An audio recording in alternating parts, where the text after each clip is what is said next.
La literatura Pali del siglo V a.C. nos ofrece una conversación entre Mahajanak y la diosa del mar Manimekala, según testimonia la Mahajanak Jatak, cuando el primero nadaba hasta la orilla para salvar su vida tras un naufragio. ¿Para qué te esfuerzas tanto en este gran océano? ¿Crees que alguien te salvará? Oh diosa, creo firmemente que en la vida uno debe esforzarse lo máximo posible, y por eso, aunque no veo la costa, sigo con mis esfuerzos por alcanzarla. Esta conversación entre el náufrago Mahajanak y la diosa del mar es una indicación del valor del antiguo marinero indio, firme en sus esfuerzos por llegar a la lejana otra orilla. En efecto, había empezado la época de los exploradores mercantiles. Pronto se establecieron rutas marítimas entre la India y China. La parada era Funan, el primer estado indianizado del sudeste asiático. Calificado como el período pre-Angkor, va desde los principios del siglo I hasta finales del siglo VIII. Los gemeres de Camboya participan en la historia de Funan. La historia del nacimiento de Camboya es la de un brahmin de la India que se enamoró de la hija de un rey naga. Se casaron, y el rey bebió el agua que cubrió la tierra, construyó una capital y les dio el país como regalo de boda. Los templos pre-Angkor no se conservan intactos, pero la escultura de aquel periodo nos muestra la madurez artística de los gemeres. La tríada de Prasad Nomda, Rama, Vishnu, Balaram. Una primitiva estatua vishnuita de Vajimukh. Un Vishnu con 4 manos. Harihara, una síntesis de Vishnu y Shiva. Devi. El torso de Durga Mahisasuramardini. Un Durga de pie. 2 imágenes de Avalokitesvara. En el período pre-Angkor, la lealtad a un estado soberano, a un rey universal, no eran una realidad. Los nobles y los reyes veneraban a sus propios dioses, y las fidelidades cambiaban. En 1802 eso se transformó para siempre. Nació un estado, Yayavarman II, que apareció alrededor de 790 de una región bajo el dominio de Java, unió principados distintos y fue consagrado como el monarca universal de Phnom Kulen, un monte al nordeste del sitio futuro de Angkor, muy dentro de las alturas sagradas de Kulen, en un lugar referido como Mahinder Parbat. Mahinder Parbat era la gran montaña de Indra. En la teología india, Indra fue el rey de los dioses en el cielo, igual que Yayavarman II, rey de todos los reyes de la tierra. La ceremonia tuvo lugar bajo la dirección de los brahmines camboyanos de la secta Shaivita. De ahí en adelante, el rey y su reino estarían bajo la protección de Shiva, viviendo en la montaña.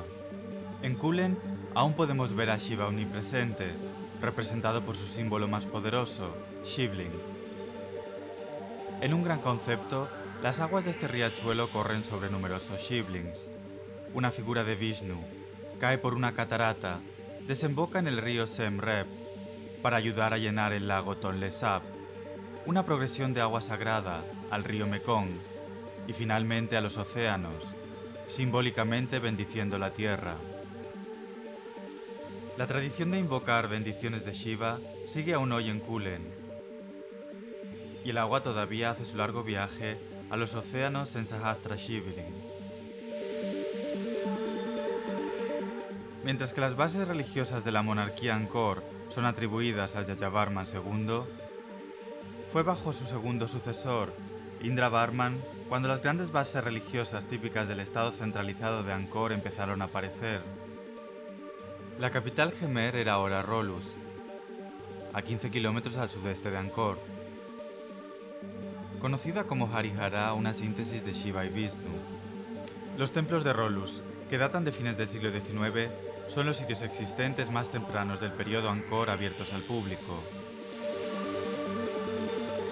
En 881, una linga fue consagrada en la cima de un monte artificial, una montaña templar.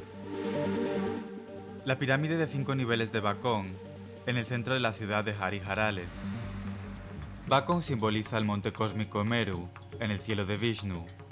Vaikuntalok. 4 niveles llevan al santuario central y corresponden a los mundos de los seres míticos.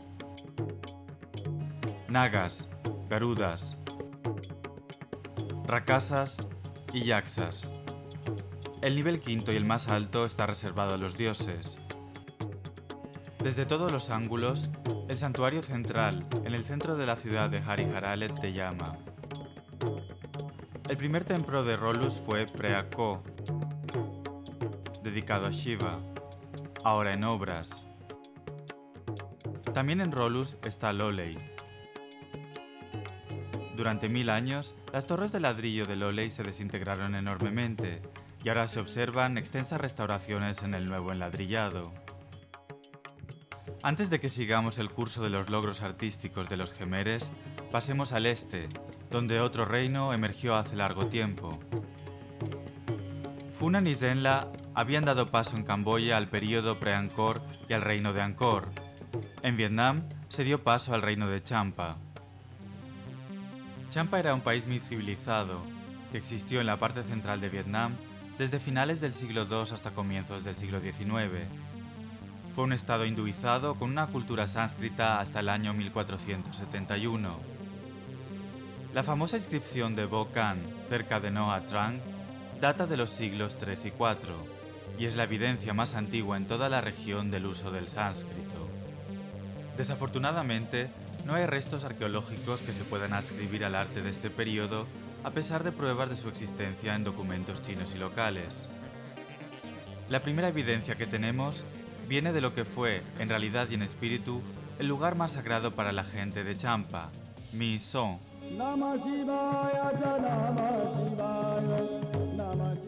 Bhadravarman, el primer rey de Champa, estableció la primera Shivalinga en el sudeste asiático en Miso a finales del siglo IV. Todo el complejo, una vez, estuvo compuesto por más de 70 templos, de los cuales perduran 20. Miso mantiene una posición singular en la historia arqueológica del sudeste asiático. No hay ningún otro lugar donde tuvieran lugar la construcción y la reconstrucción de templos por más de 700 años, algunos dirían por 1000 años. Se construyeron aquí los templos con materiales perecederos del siglo V hasta principios del siglo VII y con ladrillos y materiales más perdurables del siglo VII hasta el siglo XIII. Considerado como el monumento más destacado de Miso, A1, de una altura de 24 metros, fue destruido desafortunadamente por bombas en el año 1969. La Torre B5, un almacén o koshagraha, con su tejado curvo en forma de barco, es una de las estructuras más notables y pertenece al estilo A1. La Torre C1 es un santuario.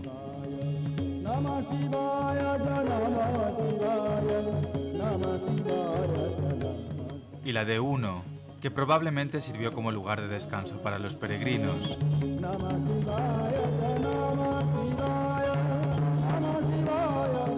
Un pequeño museo en Miso nos ofrece otro punto de entrada a la habilidad de los artesanos de Champa. Un Shiva bailando, una mujer bailando y un guerrero, leones.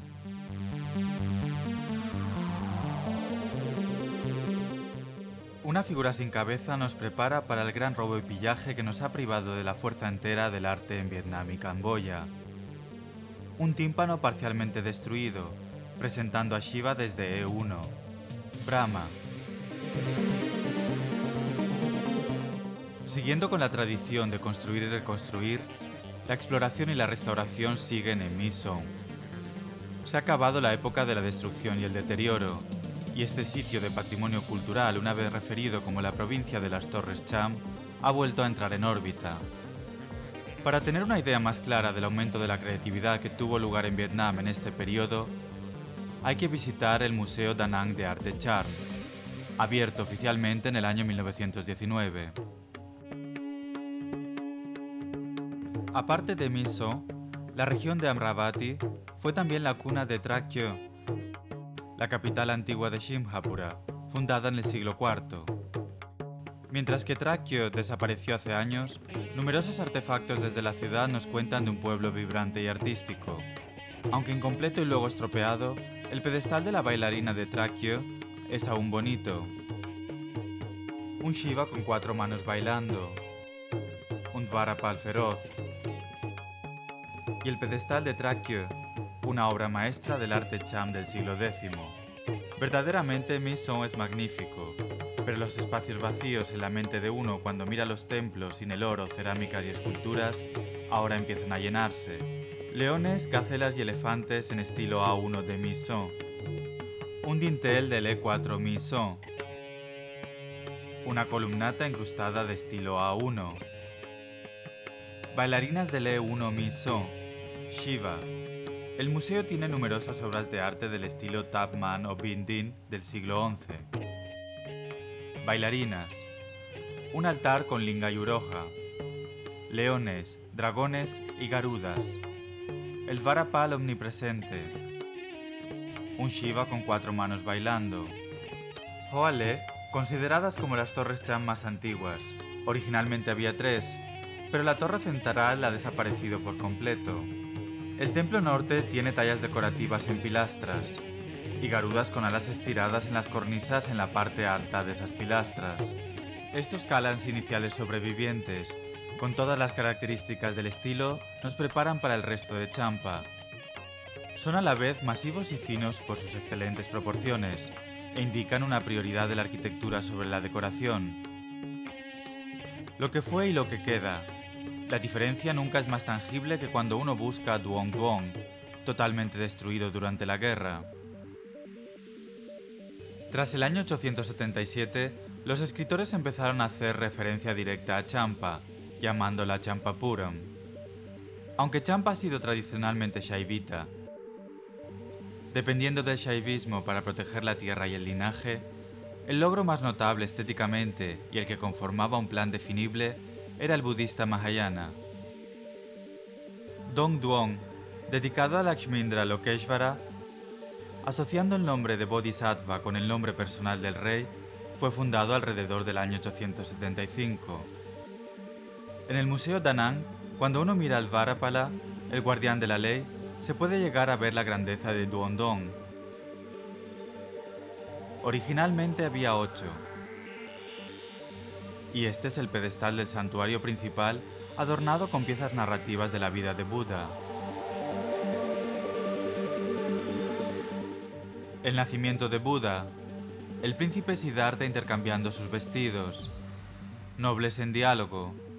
El apoyo de pie del gran Buda, presentando el ataque del demonio Mara sobre Buda. La escultura refleja la iconografía de Ravan, cuando hace temblar el monte Kailash. En Champa, como en la cercana Angkor, Mara tiene a menudo la misma forma que Ravan.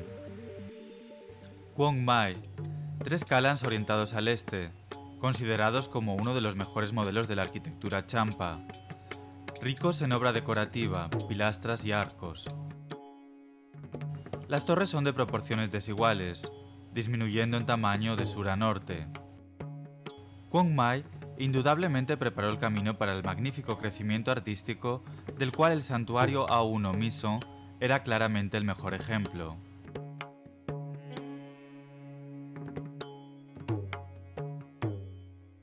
El complejo Qiandan, con sus 3 torres, ha crecido en importancia a través de los años con el descubrimiento de artefactos y esculturas durante las excavaciones en el sitio. Un museo in situ tiene varias de estas piezas. Uma Maheshwar. Brahma. Piezas de rincón. Elementos decorativos. Y la sección de arriba del templo central.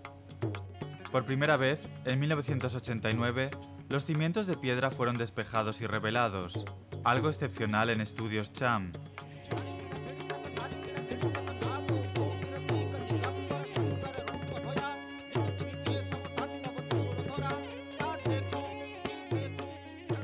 Nam Thap pertenece al periodo de transición entre los estilos A1 Mise y Bindin.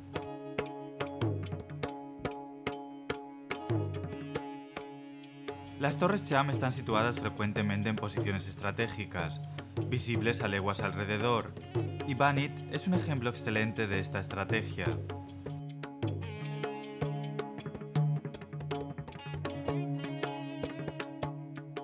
El mejor ejemplo de estilo Bindin. El grupo ahora está compuesto de 4 edificios. El Kalan es el más alto entre ellos. un Cochagra con un tejado en forma de barco. En Ban Yit se pueden ver los resultados de la restauración como en las otras torres Cham en Vietnam.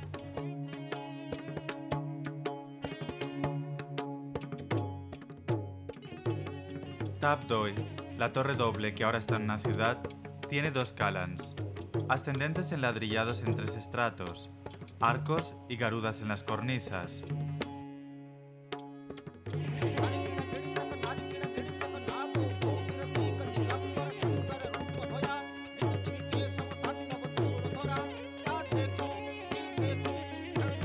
Duon Long se compone de tres calans, probablemente los más grandes entre los templos Cham que quedan.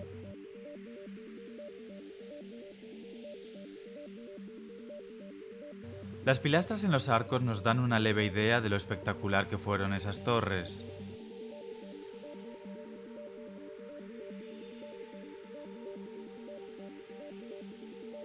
El templo Can Tien, como la mayoría en la región Vijaya, está situado sobre un monte orientado al este. El complejo de Po Nagar fue construido originalmente en el siglo VIII con materiales deteriorables, probablemente madera. Desde entonces, un santuario fue construido con material perdurable, y el templo construido y reconstruido varias veces entre los siglos VIII y IX. Los intelectuales nos cuentan que antes había al menos 10 construcciones en el complejo, de las cuales quedan 5.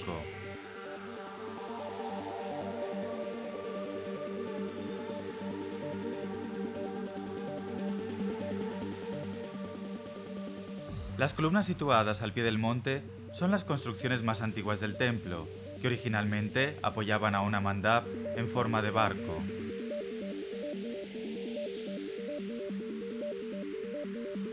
El camino hacia Dios es empinado, como vemos en los escalones originales. Hoy, una nueva entrada ofrece al público un acceso más fácil. El Kalan de 22,8 metros es la estructura más alta, ornamentada con torres en las esquinas, nichos falsos, figuras en adoración y otras imágenes. Un tímpano presenta a un Uma Maheshwar con 4 manos, bailando. En el Santa Santorum hacen oraciones a un Shivling y a la diosa Bhagavati. La cabeza original de la deidad se rompió y ha sido sustituida por la cabeza de una deidad local. Dentro, mirando hacia arriba se puede ver el método de construir las secciones internas de los tejados y las torres. El trabajo de restauración es muy evidente en esta importante torre Cham, y la diferencia entre el enladrillado nuevo y viejo es clara.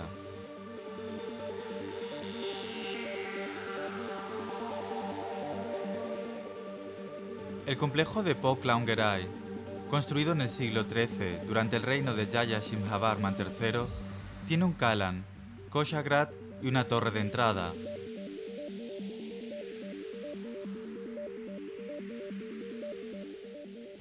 Un Shiva con 6 manos bailando nos saluda en un tímpano sobre el arco. Eremitas y figuras en adoración ornamentan los tejados de la estructura. En Po Klaungerai, los motivos decorativos de llamas destacan rigurosamente. Dentro del santuario hay una Mukhalinga con la cara del rey o del dios. Al lado hay un Nandin.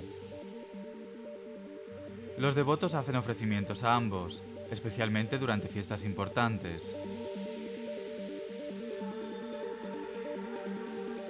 Porromé, construido en honor del rey Porromé, es el último monumento significativo construido en Champa. Fue construido en el siglo XVI o XVII, cuando Champa fue reducido a solo la región de Panduranga.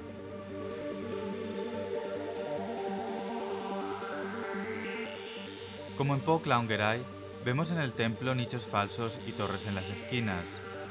En el santuario hay una imagen incomparable de Porromé, con 8 manos sobre una linga, una encarnación de Shiva, y como siempre, hay un Nandin al lado.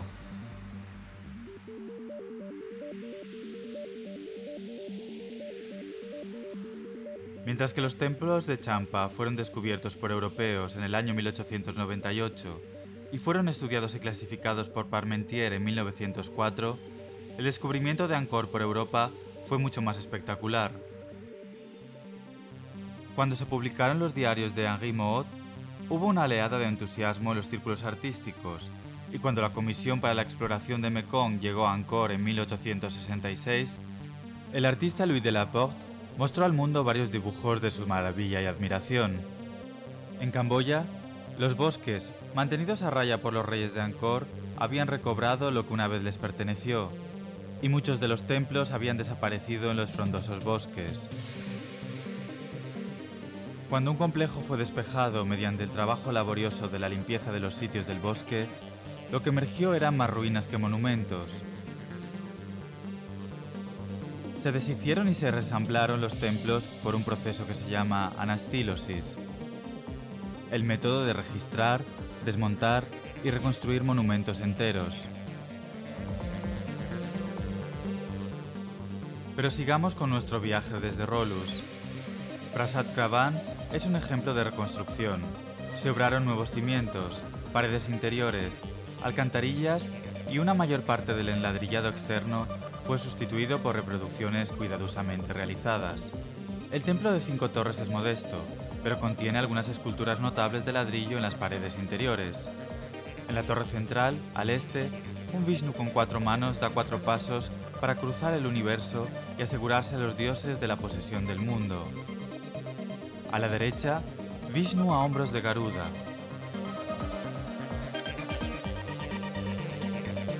Y en la pared orientada hacia la puerta, un Vishnu con 8 manos está enmarcado por 6 registros de gente meditando. En la torre del norte, Lakshmi, la consorte de Vishnu, es flanqueada por devotos.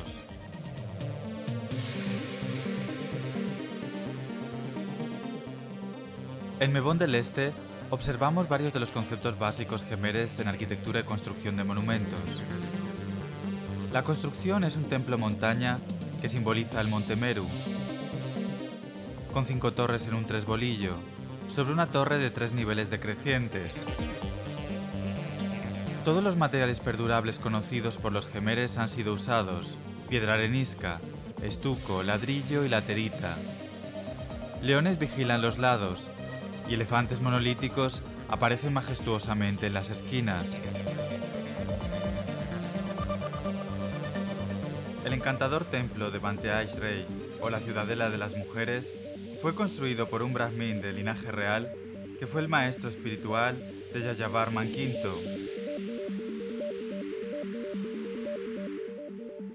El área central está flanqueada por 2 bibliotecas. Justo enfrente hay 3 santuarios. El santuario principal en el centro y el del sur son dedicados a Shiva, el del norte a Vishnu. El templo fue descubierto en 1914 y fue completamente restaurado por el proceso de anastilosis. Una característica especial de la exquisita decoración fue el uso de una dura piedra arenisca, que según se ha dicho, recuerda la talla del sándalo de reminiscencias indias. Considerado una joya del arte gemer, se cree que por su arquitectura y decoración se parece a modelos indios más que cualquier otro templo en Angkor.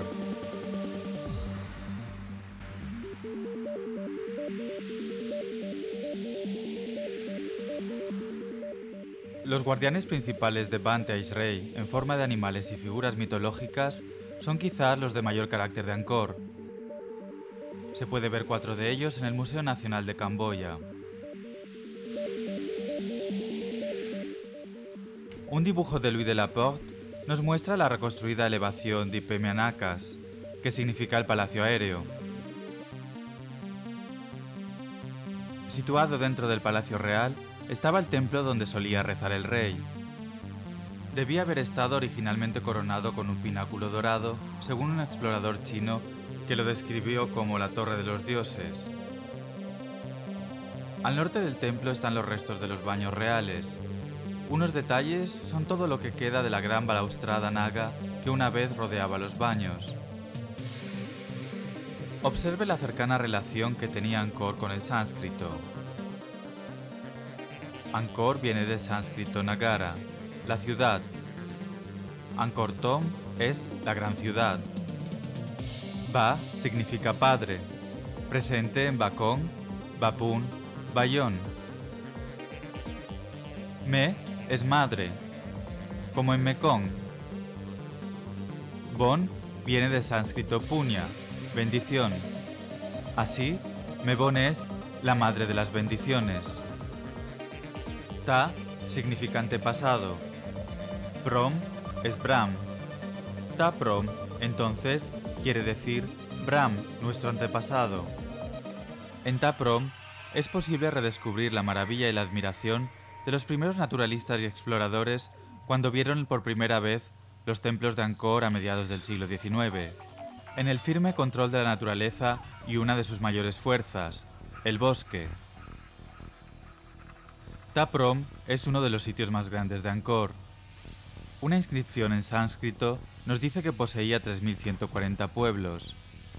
Se necesitaban 79.365 personas para mantener el templo, incluyendo 18 sumos sacerdotes, 2.740 oficiales, 2.202 ayudantes y 615 bailarinas. Aunque hubiera alguna exageración a la hora de glorificar al rey, Ta Prom debió haber sido un gran templo. Las entradas y salidas del templo están dominadas por gópuras, torres con 4 fachadas, una por cada punto cardinal. Las apsaras, ninfas celestiales, casi ángeles de guardia de los templos de Angkor, nos invitan a atravesar las ruinas. Y los árboles están por todas partes, recordando y humillándonos ante el tiempo y ante Dios, que si estuvieran vivos, los arquitectos se sorprenderían.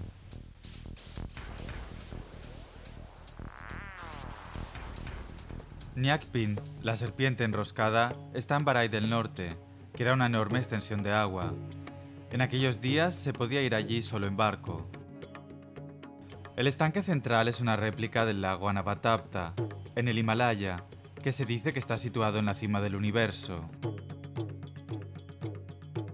Una pequeña isla circular con 7 niveles de laterita nos lleva a un santuario dedicado a Avalokiteshvara.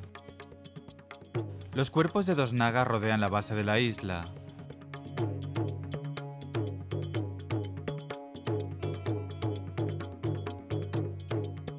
Ta Som es el arte y la naturaleza entrelazadas.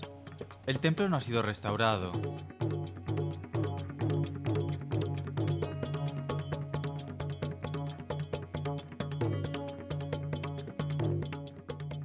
En gópuras cruciformes al este y al oeste hay talladas 4 caras. Una de ellas tiene una sonrisa hermosa, hermosa incluso para los altos estándares de Angkor.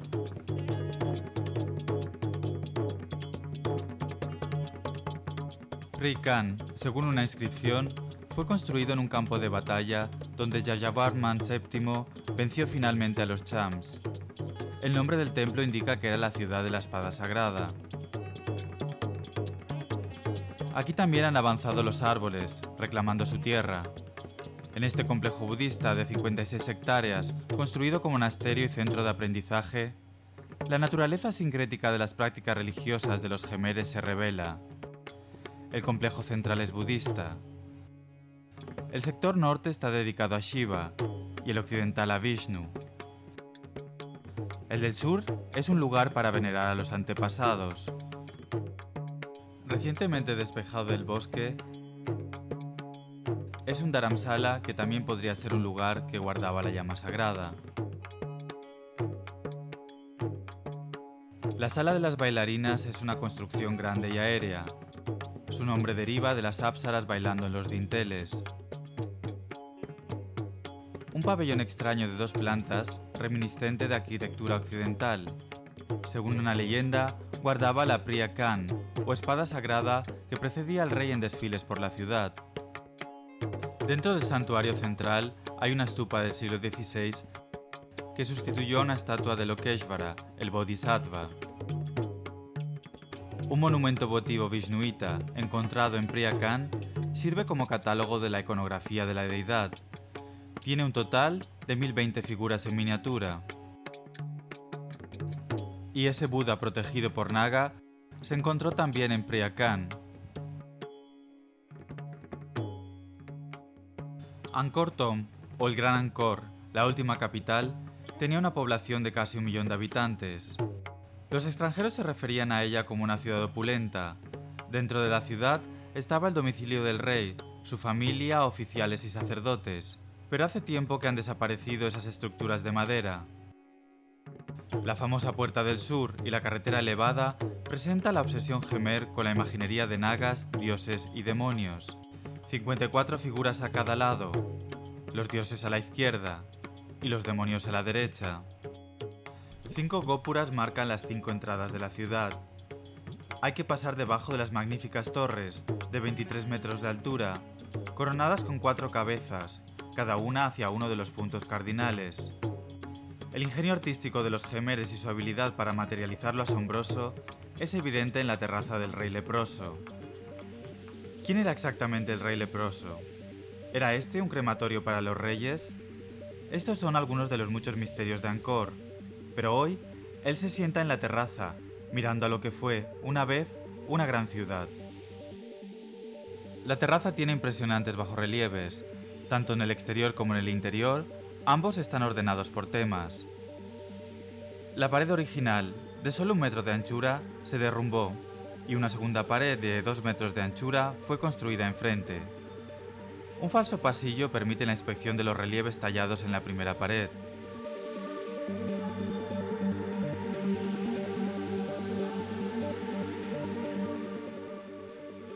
Cerca está la terraza de los elefantes. La escalera del sur de la terraza con elefantes de 3 cabezas recogiendo flores de loto.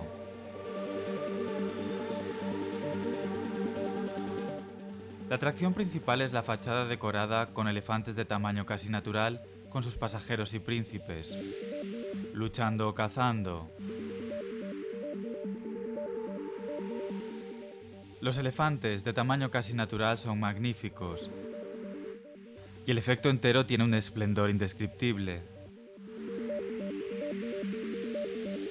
Al escribir sobre Bayón, dijo un emisario chino: en el centro del reino hay una torre dorada flanqueada por más de 20 torres menores y cientos de cámaras de piedra. Esos son los monumentos que han hecho a los comerciantes hablar tanto de la Camboya grande y noble. Bayón sigue siendo uno de los templos más enigmáticos del grupo Angkor. En el exacto centro geográfico de Angkor Thom, fue construido sobre un monumento anterior. No fue construido de una sola vez y pasó por una serie de cambios. Más de 200 caras grandes han sido talladas en 54 torres. Aquí en todo su esplendor está la famosa sonrisa enigmática de Angkor. ¿A quién representan esas caras? Los intelectuales tienen opiniones distintas. ¿El Bodhisattva Avalokiteshvara o el rey Yayavarman VII, simbolizando su omnipotencia? Omnipotentes y omnipresentes, miremos donde miremos, al frente, detrás, a los lados, o levantemos los ojos y una cara nos saluda. En armonía con el tiempo a través de los siglos, cambiando con la luz y las sombras. Esa estatua del Buda ocupaba el santuario principal del templo y fue descubierta en el año 1933 durante unas excavaciones a una profundidad de 45 pies. Los bajorrelieves de Bayón también son extraordinarios. Escenas de la vida cotidiana en el reino, una pelea de perros, escenas del mercado, una mujer vendiendo pescado, una pelea de gallos,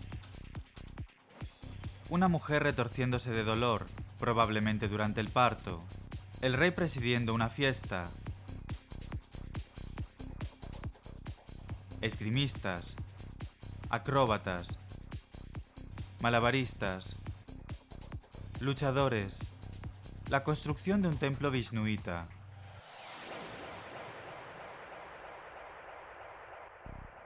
Los chams reconocidos por sus sombreros, y los jemeres y sombreros.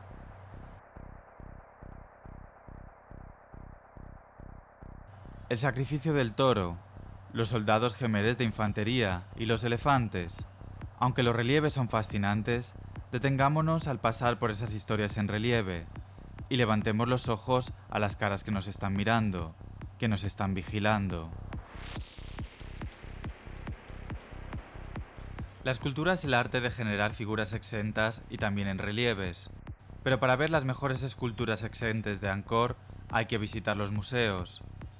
El Museo Nacional de Camboya es una obra de arte en sí mismo. Aquí y en otros museos del mundo hay un tesoro esperando. Esculturas creadas con una incandescencia que pocos pueden igualar.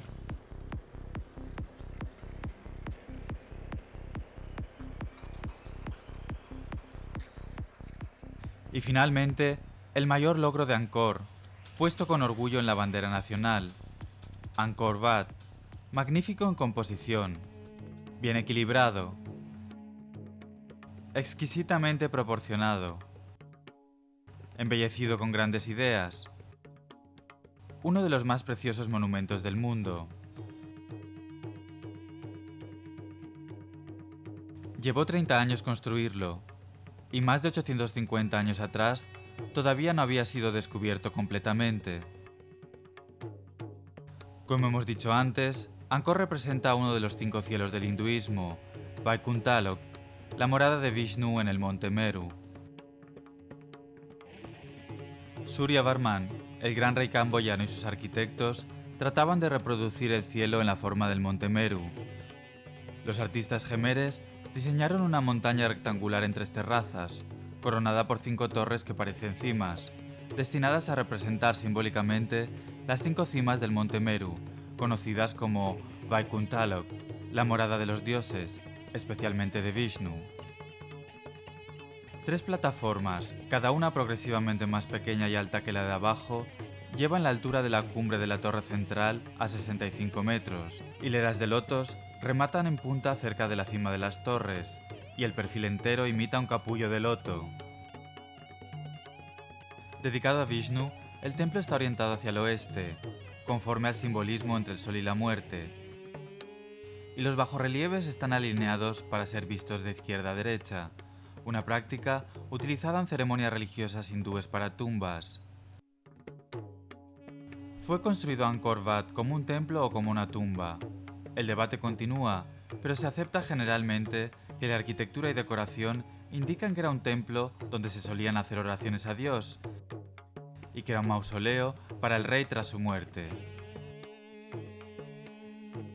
Una carretera elevada de 250 metros, hecha de bloques de piedra arenisca, lleva al templo. Hay 2 bibliotecas, a la izquierda y a la derecha del patio. La imagen familiar de gente restaurando nos saluda de nuevo.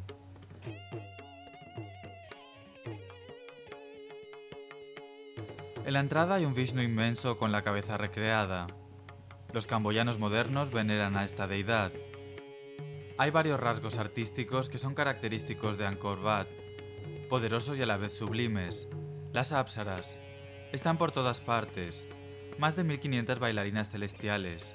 Nos invitan a las galerías, nos miran desde los rincones y nichos, con gracia espiritual rondan por todas partes. Un poeta camboyano escribió en el siglo XVII sobre las apsaras.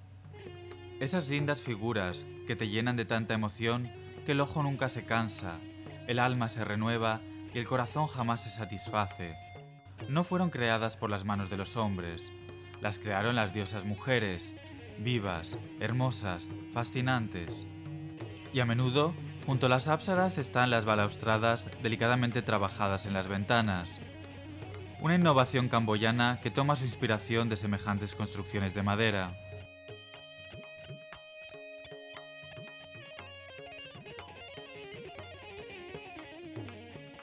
Otros rasgos característicos son el uso de frontispicios en un dintel colocado sobre un pórtico o puerta, muchas veces exponiendo divinidades en una escena narrativa.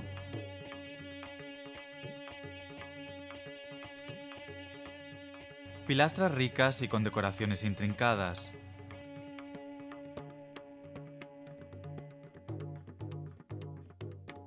Leones vigilan las escaleras y las entradas. Y los nagas en balaustradas marcan las escaleras con la serpiente extendiendo elegantemente su cabeza múltiple tomando la forma de un abanico. La terita, usada para construir cimientos, la estructura interna de gruesas paredes, puentes y carreteras, es claramente visible en sí misma, en los largos muros de separación. Moviéndonos en sentido contrario a las agujas del reloj, con la escultura a nuestra izquierda, entramos en las galerías de los bajorrelieves. Lo primero que uno ve es la bóveda voladiza utilizada por los jemeres para formar un techo entre las paredes y las columnas, otra influencia india. Esas bóvedas son construidas voladizando bloques rectangulares, proyectando cada piedra en una tercera parte de su longitud desde todos los lados hasta que se puede tapar el espacio entre las paredes con una sola piedra de caballete. La batalla de Kurukshetra. El tema principal del gran poema épico indio el Mahabharata. Representando la última batalla entre los Kauravas y los Pandavas, Bhishma, uno de los comandantes de los Kauravas, muriéndose, traspasado por flechas. Escenas dramáticas de la guerra. Los Kauravas, que llevan sombreros distintos, se mueven de izquierda a derecha y se enfrentan a los Pandavas en una de las más celebradas batallas de toda la historia.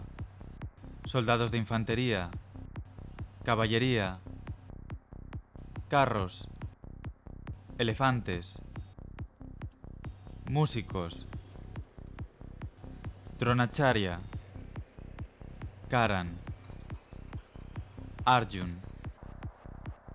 La muerte de Karan.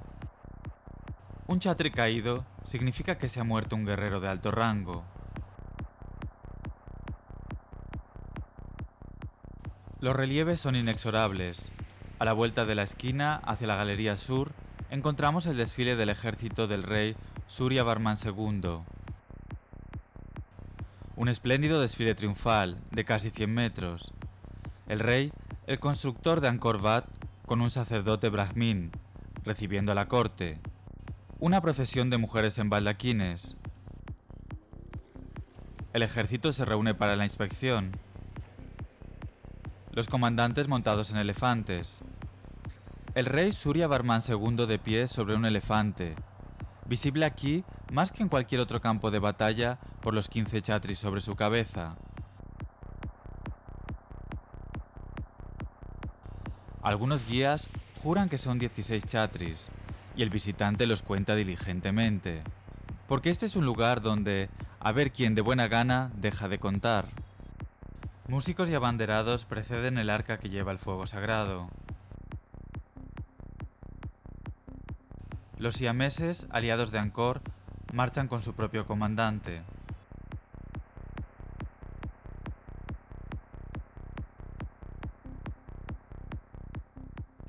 Unos metros más allá, también al sur, uno enfrenta las tribulaciones, el sufrimiento y la alegría del juicio final de Yama. La versión de Angkor de los 32 infiernos y los 37 cielos. Yama, el juez supremo montado en su búfalo, juzga relegando a las personas al infierno o elevándolas al cielo.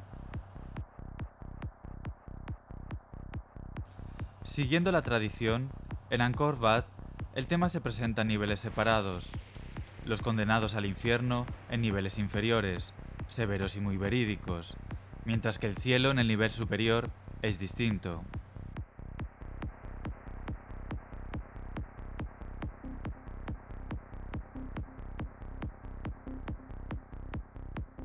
Pasamos ahora al este, al relieve más famoso de Angkor Wat, la agitación del océano de leche. Del poema épico hindú Bhagavata Purana, el relieve congela para siempre la historia dramática de los dioses y demonios que se reunieron para revolver el océano de leche durante 1000 años, con el fin de producir el néctar o elixir que les haría inmortales e incorruptibles. Los artistas camboyanos han ejecutado lo que es una de las mejores escenas nunca esculpidas en piedra. 92 demonios a la izquierda.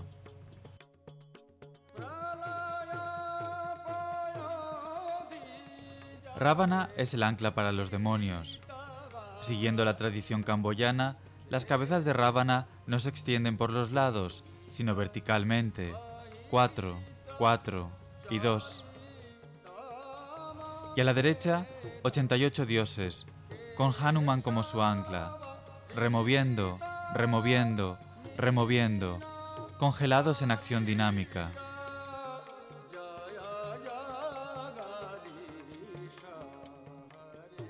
Y en el centro, Vishnu en su forma humana, y también en su encarnación o avatar como la tortuga Kurma que apoya el pivote, el monte Mandara.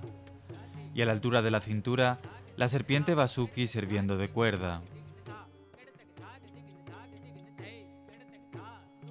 A cada lado esperan soldados y aurigas para llevar a los participantes una vez que acabe la agitación. El relieve está en 3 niveles. Debajo, las criaturas del océano, muchas de ellas cortadas en pedazos por el torbellino. Y abajo, Apsara surgiendo del torbellino y del néctar. Los pabellones de las esquinas en Angkor Wat también poseen relieves extraordinarios. Esta escena de la Harivamsa o la Vishnu Purana muestra a Krishna devolviendo el monte Maniparvata que le fue tomado a la fuerza por el demonio Naraka. Se muestra al ejército de Krishna y a sus ayudantes, en distintos niveles según la perspectiva convencional.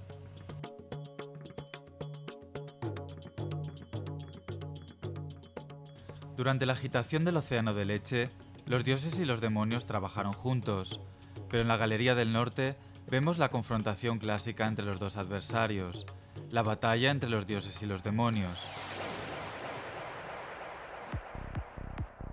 Este relieve es aún más digno de mención por su presentación de los 21 dioses del panteón brahmánico, cada uno mostrando sus atributos clásicos y montados en sus animales tradicionales. Kubera, el dios de la riqueza, montando a una yaksha.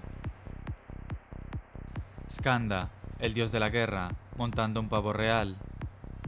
Indra sobre el elefante blanco Airavat. Vishnu sobre un Garuda. Brahma, sobre el ganso sagrado Hamsa.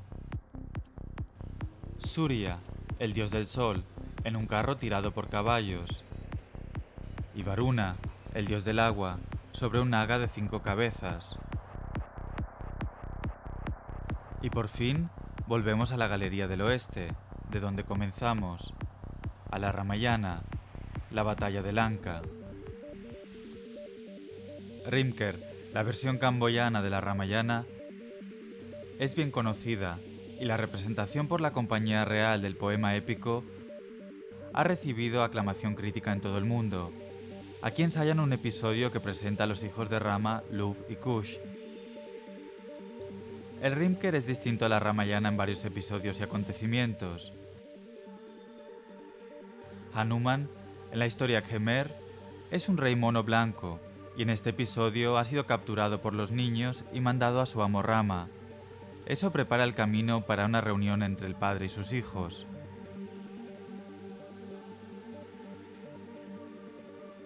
Phnom Penh, la capital de Camboya, tiene monumentos y arquitectura que reflejan las tradiciones, las creencias y las luchas de los Khmeres. El Monumento de la Independencia, el Monumento de la Victoria, la Reunión de los 3 ríos y el más impresionante de todos, el Palacio Real.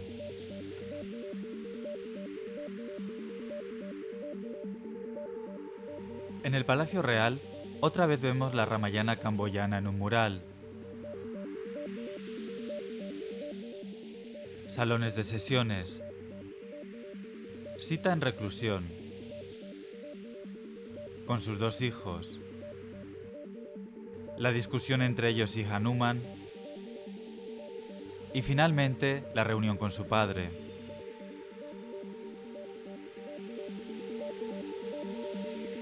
Hay representadas muchas escenas de guerra, pero las mejores de estas son los bajorrelieves en Angkor Wat.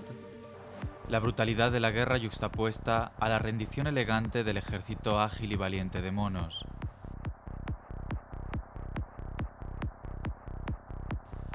Estamos ahora donde empezamos, en el ala oeste del templo. Ahora subimos a las 5 cimas de Meru. Para los visitantes a quienes les gustaría tener una vista aérea, es posible un paseo en globo. No se permite a los aviones sobrevolar el templo, pero una vista aérea desde una distancia regulada revela más del plan arquitectural y la distribución.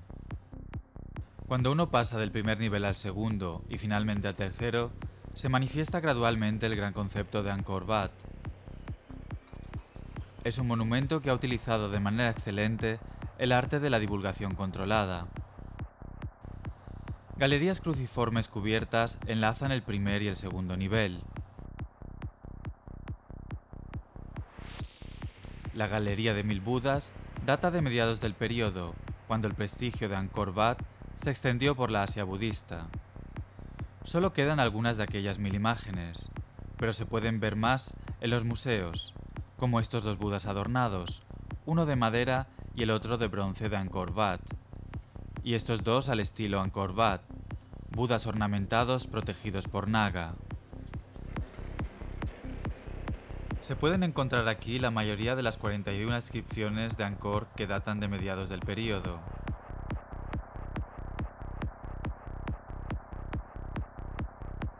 Las escaleras que llevan a la segunda planta son conectadas por segmentos de bóveda puestos justamente sobre cada descansillo, sus frontispicios terrazados contra el cielo.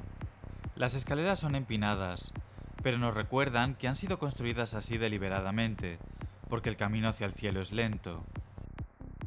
Hoy podemos pasar sin restricciones a la sagrada tercera planta, pero durante el reino de Suryavarman II solo se permitían entrar al rey y al sumo sacerdote. Se repiten aquí todos los elementos de la repetición que forman el plan arquitectónico del templo y los rasgos artísticos. Algunas de las apsaras más hermosas nos saludan. Balaustradas de piedra delicadamente trabajadas. Pilastras decorativas detalladas. Frontispicios.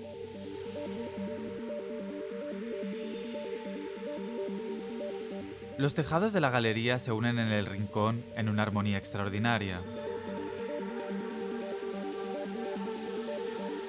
El santuario central guardó una vez una estatua de Vishnu. Hoy es posible hacer una ofrenda a una imagen moderna del Buda.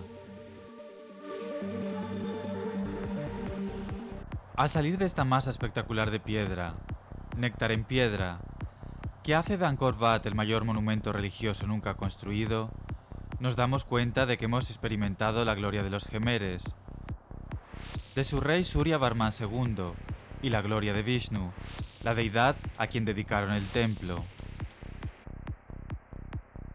Citemos lo que dijo el gran poeta y ganador del premio Nobel Rabindranath Tagore al salir de Angkor Wat.